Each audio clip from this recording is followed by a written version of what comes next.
खबर मुंगेली से, जहां मुंगेली में राशन घोटाले का मामला प्रकाश में आया है। वहीं बताना चाहेंगे कि पीडीएस योजना के तहत राशन सामग्री मुहैया कराई जाती है ताकि कोई भी भूखा न रहे, पर वहीं इस योजना को पलीता लगाते हुए कुछ रसूखदार विक्रेता गरीबों के पेट पर डाका डालने से भी नहीं हिचक रहे और जिम्मेदार अधिकारी भी जानकर अनजान बने बैठे हैं।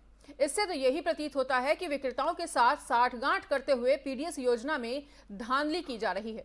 ऐसा ही एक मामला लोरमी विकास खंड के ग्राम पंचायत लपटी का है, जहां दुकान का संचालन इंदिरा महिला स्वयं सहायता समूह के द्वारा किया जा रहा है, जहां पहले भी ग्रामीणों ने इस समूह के द्वारा पीडीएस योजना में घोटाले की शिकायत की थी और इस मामले में आज तक कोई भी कार्रवाई नहीं हुई है और फिर ग्रामीण चावल न देने के आरोप लगाते हैं। वहीं इस मामले को लेकर जिला कांग्रेस अध्यक्ष सागर सिंह बैस ने कहा कि गरीबों को राशन सामग्री न देने वालों को बख्शा बिल्कुल भी नहीं जाएगा और कलेक्टर से मिलकर जांच कराने की भी उन्होंने बात कही है। वहीं इस पूरे मामले में लोरमी अनुभागीय अधिकारी ने बताया कि जांच कर उचित कार्रवाई जरूर की जाएगी। के यहाँ समस्या ये है कि सोसाइटी ला यह 16 तारीख के खोले रही से 16 तारीख के हमन कार्ड जमा करें और सोसाइटी गेन तो यही महीना नवंबर महीना में तो ये बोलीज के मैं सिर्फ 35 किलो चावल देह के पहली यह आनाकानी करीस, ओखर बाद हम सब आपत्ति करें तो ये बोली मशीन बिगड़ गए के लोरमी चल दी। चावल प्राप्त किया हूँ, शक्कर और नमक प्राप्त नहीं हुआ है। मेरे राशन कार्ड में शक्कर और नमक का लिख दिए हैं, दिया हूँ करके, तो प्राप्त नहीं किया हूँ। पंचायतों में मुंगेली जिले की कई पंचायतों में इस तरह की शिकायतें आई हैं और मैं इसके लिए विशेष रूप से कलेक्टर साहब के पास भी गया था और उन्हें भी रिक्वेस्ट मैं किया कि जो भी पीडीएस के इसमें घोटाला, क्योंकि देखिए सीधा सीधा गरीबों से जुड़ा हुआ मामला है और सरकार की हमारी बहुत ही महत्वाकांक्षी योजना है पीडीएस प्रणाली। छत्तीसगढ़ की पीडीएस प्रणाली की चर्चा पूरे भारतवर्ष में है, तो यहाँ कोई भी किसी भी तरह का भ्रष्टाचार बिल्कुल सहन नहीं किया जाएगा और जाँच होते ही जहाँ भी अगर गड़बड़ी के सिद्ध होता है तुरंत इसमें कार्रवाई की जाए। इसकी मैं कलेक्टर को महोदय से मेरी बात। कांकेर अंतागढ़ ब्लॉक के ग्राम हुर्रा पिजोड़ी में 16 नवंबर को पूर्व सरपंच के भाई की गला रेतकर हत्या कर दी गई थी और इस हत्या को नक्सलियों द्वारा करने का शक किया जा रहा था, जिसे नक्सलियों द्वारा बैनर लगाते हुए साफ इनकार कर दिया गया है और इस आपसी रंजिश से इस हत्या को अंजाम देने की बात कही है। नक्सल संगठन को बदनाम करने की साजिश भी बताया गया है और इस हत्या का नक्सलियों ने फिलहाल खंडन कर दिया है। एसपी शलभ सिन्हा का भी क्या कुछ कहना है वो भी सुनिए। ग्राम हुर्रा पिंजोड़ी में 16 तारीख को पूर्व सरपंच के भाई की गला रेत कर हत्या कर दी गई थी। उस समय जो आसपास पूछताछ के दौरान ऐसी संभावना लग रही थी कि नक्सलियों द्वारा हत्या किया गया है, लेकिन इसमें नक्सलियों ने खुद से ही एक बैनर जारी करके ये अपनी संलिप्तता से इनकार किया है। उन्होंने कहा है कि ये उनके द्वारा ये हत्या नहीं की गई है। हम सभी एंगल में फिर भी जांच करेंगे। ऐसा नहीं है कि हम सिर्फ एक बैनर के बेसिस पे इसको नक्सल हत्या को इनकार करते हैं, लेकिन हम सारे एंगल्स पे जांच करेंगे। जो भी उनके साथ लास्ट थे उनसे बातचीत की जाएगी और जो भी इसमें तथ्य सामने आएंगे उसके हिसाब से कार्रवाई होगी।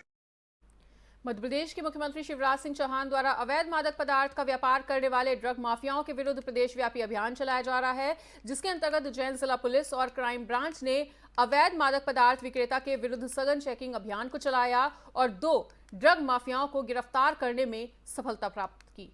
बताना चाहेंगे कि आरोपियों से 45 ग्राम स्मैक पाउडर और 17 ग्राम एमडी पाउडर को भी बरामद किया गया है। वहीं अवैध मादक पदार्थ की कीमत अंतर्राष्ट्रीय बाजार में करोड़ों रुपए बताई जा रही है।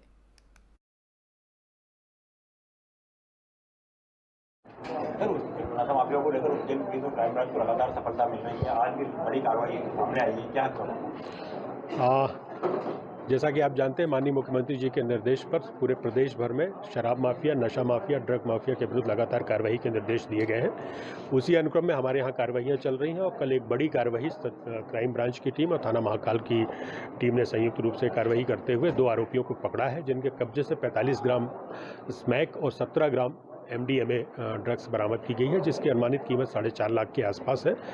और इस साल हमने लगभग ये 56 प्रकरण अभी तक NDPS के हुए हैं। अगर गत वर्ष की तुलना में कहा जाए तो काफ़ी ज़्यादा की संख्या में हुए हैं और इनसे इस 56 प्रकरणों में हमने 80 आरोपियों से लगभग 58 लाख के आसपास की ड्रग्स सीज की है और जो जानकारियां हासिल हैं उससे हम काम कर रहे हैं और उम्मीद करते हैं जल्दी ही कुछ और भी कार्रवाइयां आपके सामने आएंगी। सर लगातार हम यदि देख रहे हैं तो 2020 से अभी तक की बड़ी कार्रवाई सामने आ रही है, इसके लिए पुलिस बहुत अच्छा काम कर रही है, इनाम के लिए कुछ नहीं, जैसा हमारे यहाँ सिस्टम है और जो अच्छा काम करते हैं और पिछले 6 महीने में क्राइम ब्रांच की टीम ने काफ़ी अच्छा काम किया है, चाहे वो शराब माफिया की बात हो, चाहे सट्टा जुआ सट्टे के खिलाफ कार्रवाई की बात हो, चाहे ड्रग्स माफिया या अन्य ऐसे संवेदनशील अपराध जिसमें क्राइम ब्रांच की इन्वॉल्व हुई है।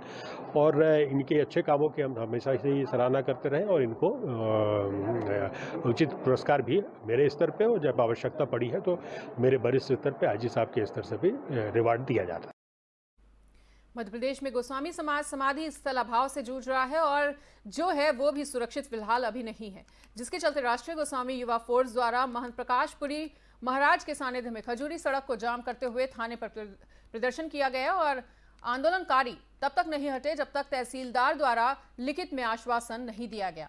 बताना चाहेंगे कि समाज की मांग थी कि इस विवाद को हमेशा के लिए तभी खत्म किया जा सकता है जब समाज को शासन 2 एकड़ समाधि स्थल की भूमि आवंटित कर दे। उनका यह भी कहना है कि मुस्लिम समाज हो या फिर ईसाई समाज, सभी को अंतिम संस्कार के लिए भूमि उपलब्ध है, तो फिर आखिर यह अन्याय गोस्वामी समाज के साथ ही क्यों?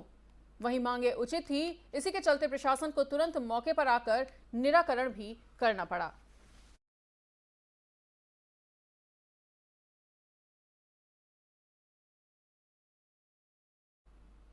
और फिलहाल इस वक्त के बुलेटिन में इतना ही। प्रदेश और दुनिया की बाकी खबरों के लिए देखते रहिए FM न्यूज़।